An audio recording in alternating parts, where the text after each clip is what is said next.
everybody. This is chapter 8, section 5. This is factoring. This is kind of a really big part of Algebra 2, or Algebra also. You do use it in Algebra 2, but it's Algebra also. We're going to be factoring stuff, and we kind of did factoring at the very beginning of this chapter. We're looking for a GCF, okay? So GCF is greatest common factor, and then we just want to, sometimes we check ourselves. We can multiply it back and just see if we get what we started with, okay? So I'll kind of show you that just so you can kind of help yourself once in a while. So I want to look at these two terms that I got here in this one, and I want to be able to see, is there something that I could divide out of both of those? So hopefully you can see that I can divide a 2 out of both. So that becomes my GCF. When I divide both of these, I will have something left over. Remember, if I divide something by itself, it still leaves me with 1. So that's kind of something you need to remember, okay? The 2's here cancel each other out, so I'm left with that x. And then 16 divided by 2 is 8, okay? If I distribute this back through, I would get 2x plus 16, and that's what I started with. So just I'm checking, did I do it right, okay?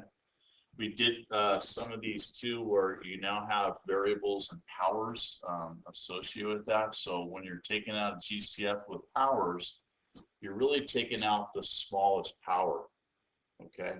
Because like if I have a power of 3 here and a power of 1 there, I can't take a 3 out of a 1, but I could take a 1 out of the 3, okay? So I like to break this up too. I look at the coefficients 18 and 12. What can I take out of both of them? What's the biggest one? I could take a 3 out of them, and I could take a 2 out of them, but I think I could take a 6 out of both, okay?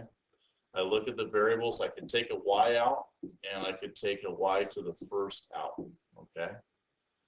So 6y becomes my GCF. 18 divided by 6 is going to give me 3. I subtract the exponents, I get y squared, okay? There's a minus, let's see, is that a minus sign? I covered it up, sorry. There's a minus sign there, okay? So 12 divided by 6 is 2. And in this case, I got a same power of y, top and bottom. They're going to cancel each other out, okay? So if I, redistributed that through, 6 times 3 is 18, y to the first, y squared is y to the third, 6 times 2 is 12, and with the y attached. So I ended up with the same thing, just check and make sure I did it right, okay? All right, looking at this one, this gets a little bit complicated here. I'm going to look at the coefficients, the 20 and the 16 and the negative 8, okay? What could I take out of all 3 of those? I could take a 4 out. That's the biggest number. I could take out everything. Okay.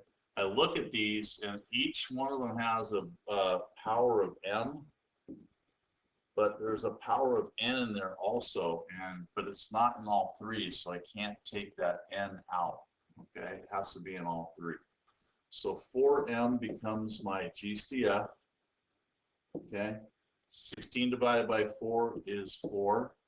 The m's will cancel each other out, excuse me, but I have that n left over, okay, plus 20 divided by 4 is 5, and I got a power of 2 on the top, power of 1 on the bottom, so subtract them, I get m to the first, minus 8 divided by 4 is 2. The m's cancel each other out again, but I have an n squared left over, okay? So take your time. Remember your power rules and stuff like that. Make sure you're subtracting the exponents when you're dividing, and then you're canceling stuff out where you can. If I went and, redistribute this through, 4m times 4n is 16mn. 4m times 5 is 20. M squared minus 4 times 2 is 8, and mn squared. So I think I ended up with what I started with, okay? Don't have to do that every time. When I was a kid, we had to do it. It was like it was part of our homework. We had to check every problem we did. So, you know, it helped us to work towards perfection, helped us to see mistakes. Not a bad idea, especially if you want to get really good at this. Okay. All right. Going here, we're going to factor. This is called a trinomial. And so you're going to want to write this down. And then we got all these steps here, okay, which are really important. And the only way you get good at this is doing a bunch of them and following the steps. When I was a kid, we had to do this a different way. It was called guessing and checking. And when you guessed and checked, you failed sometimes. You didn't get what you're looking for, okay? I'm trying to find these factors. What I'm trying to do is break this trinomial down into two binomials. So if you remember foiling or using boxes, well, I'm doing that backwards now. I used to get these as my answers, and I started with what was in the parentheses. Well, I'm going to do it backwards and try to find what's in the parentheses, okay? So when we guessed and checked this when I was a kid, lots of you know, trying it, didn't work, tried it, something else didn't work, and that was tough. But now with this, we got this X method. It makes this way easier, okay? So follow the rules, practice, practice, practice, and then go ahead and do a bunch of these, okay? And you'll get good at it. It's not that tough. Okay. First step, you're going to multiply the front and the back numbers to get the top of the X, okay? So the first number, let me erase this now. Sorry. I'll keep the parentheses there just to remind you this is what I'm trying to get to, okay? Multiply the front and the back numbers. Remember, there's a 1 right here, okay? Front and the back goes on top of the X, okay? So 1 times 10 is 10. The middle number goes on the bottom, so the middle number goes on the bottom, okay? Now find two numbers that multiply to the top and they'll add up to the bottom. So what two numbers multiply to the top and add to the bottom? Well, I know that 1 times 10 is 10. We just did that. But when I add them together, I get 11. I need to get a 7. So what other numbers multiply to 10? Well, I think the only other ones I know are 2 and 5. So 2 times 5 is 10. 2 plus 5 is 7. And that's what I need to get, okay? So what I'm going to do now is draw in my parentheses. Okay, I'm going to go back here. That first term, x squared, I can split it up into x times x. And then both of these numbers were positive, so I'm going to put them in my parentheses. Okay, doesn't matter where you put them. You could have them flipped. It doesn't matter. Okay. But let's FOIL it back out and see if we get what we started with. Remember, we started with x squared plus 7x plus 10, and we factored it. So x times x is x squared. X times 5, 5x. 2 times x, 2x. 2 times 5, 10. Can I put those together? I can. It gives me 7x. Is that what I started with? And it was, okay? So there's your first factor with the x. Really easy. I wish I had known it when I was a kid. I didn't learn this until I started teaching. So lucky you guys. You just have to be good at multiplication. Okay, that's all you got to be good at, all right? Okay, so let's see if we can remember all of our steps. First thing I'm going to do is put an x on it. I'm going to go back to the very first term.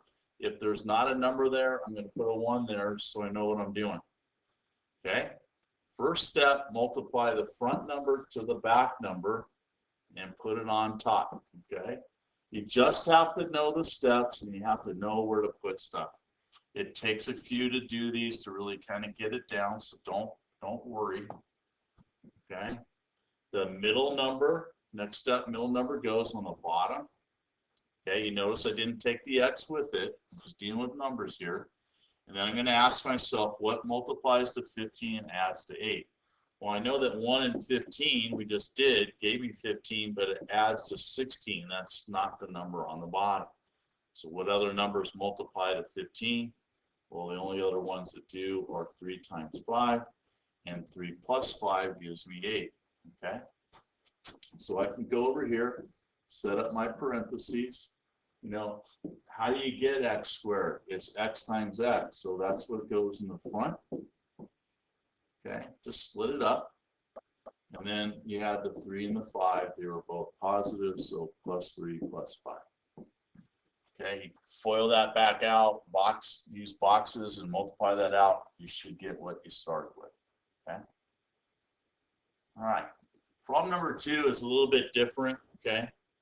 There's kind of a rule that I want you to kind of write down here. So let's start with our x. Let's put a 1 right here. Okay.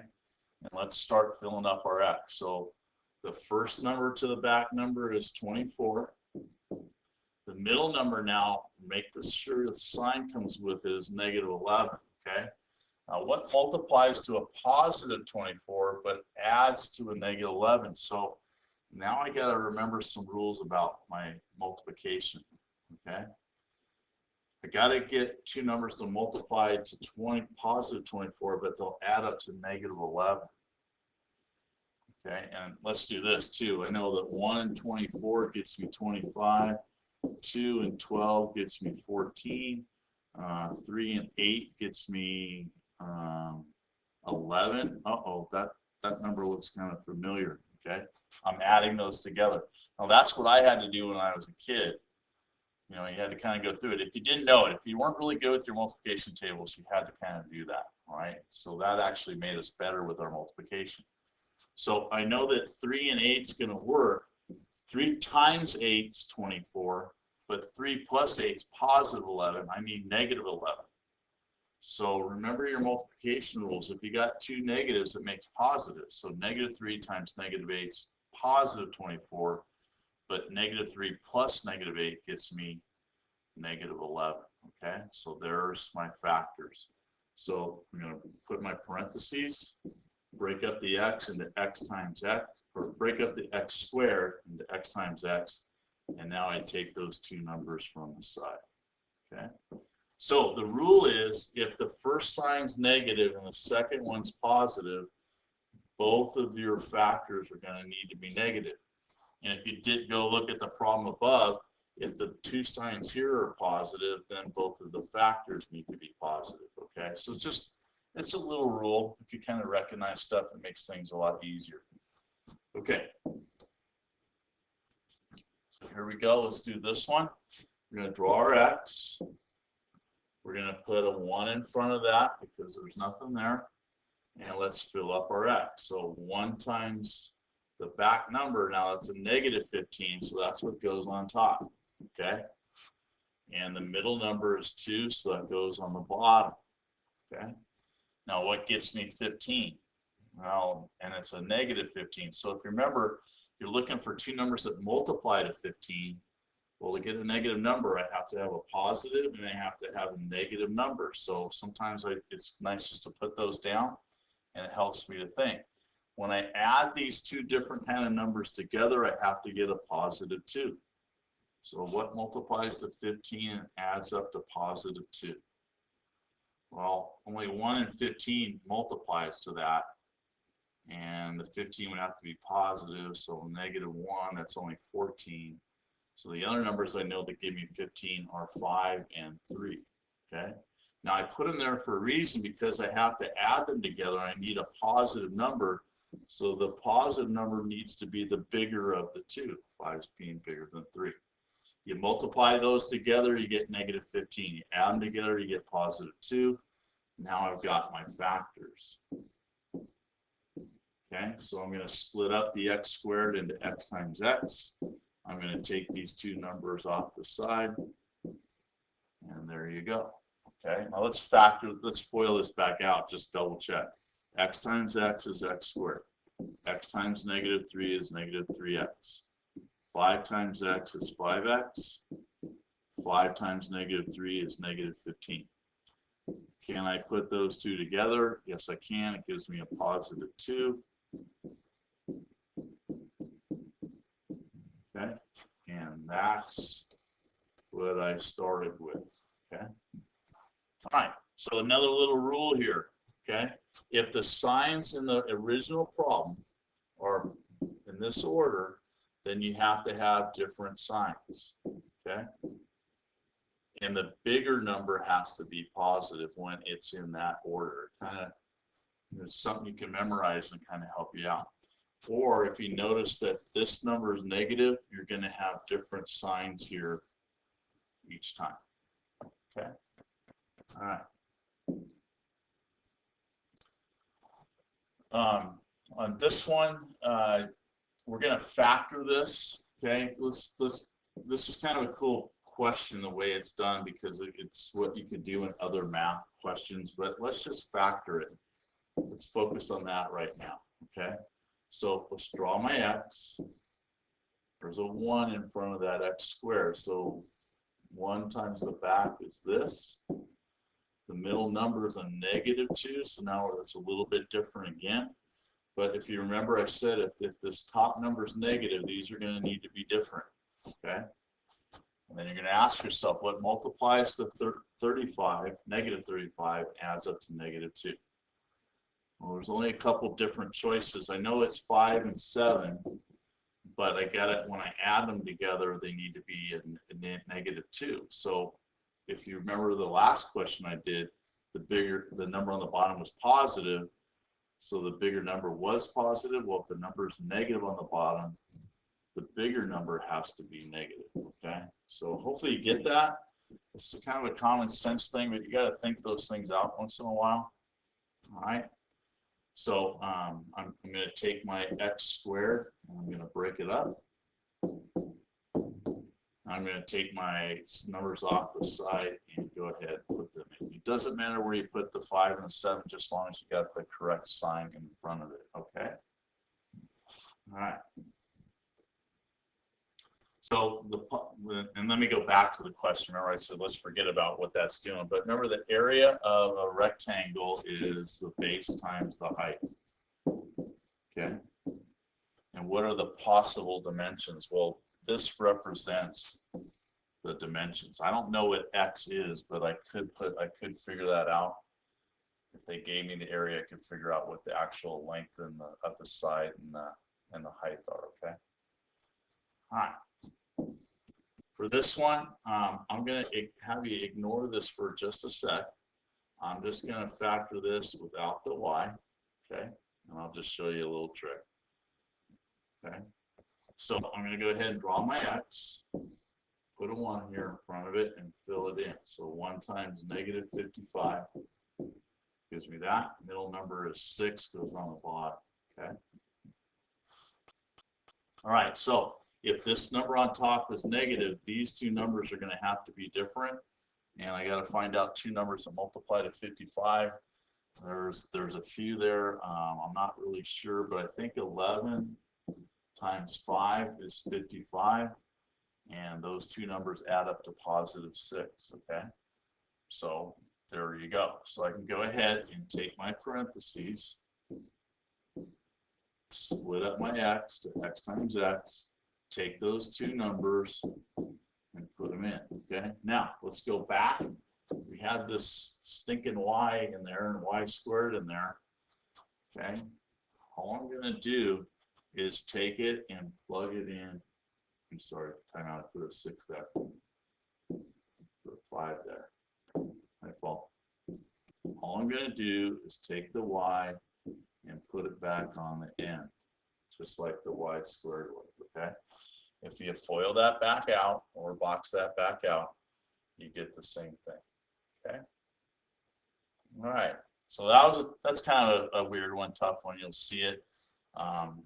Just kind of nice to kind of stretch it a little bit there, but really you got to be able to factor this stuff. Draw the x, do all this stuff. You'll get, the more you do these, I think the better your multiplication skills get, and it's kind of helpful for you to be good at that. Okay. All right. Make sure you get all your work done. If you got anything you need to ask, get a hold of me, and we'll get it fixed.